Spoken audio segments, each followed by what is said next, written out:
Hello, beautiful humans. Whew, I'm out of breath. Moving studios requires a whole lot of grunt work.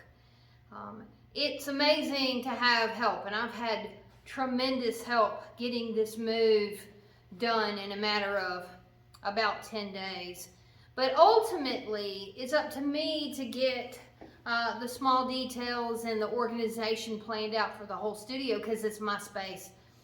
There's a lot of problem solving that goes into setting up a studio, even small to big, and this is actually a big studio for most artists, so I'm really excited about the challenge of it, but at the same time, it's not all rainbows and unicorns. It's a lot of hard, exhausting work.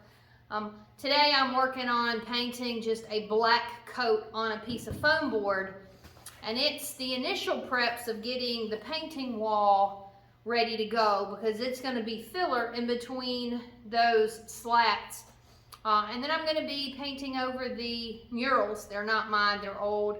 The landlord does not care that I paint over them. I kind of hate to because they're really kind of cool and pretty, but at the same time I've got to make the space functional, and I don't have it in me to pre-build something in front of them. So they have served their purpose for 20 something years, and it's time for them to, I guess, go out to the art pasture. Not sure.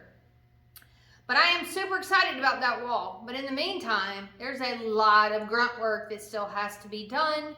I'm making tremendous progress getting the studio set up, but I'm probably still 2 weeks out from having everything in the place where I can walk in and it be organized and ready to actually use to teach from and to invite guests in. But it's coming, and I'm super excited. I appreciate y'all pulling up a chair, and I hope that your Saturday is going swell. Mine is, it's really good. Family's coming in town. I'm going to be eager to share the studio with them and then get some more work done. So I'll keep you posted as phase 2 begins to build out.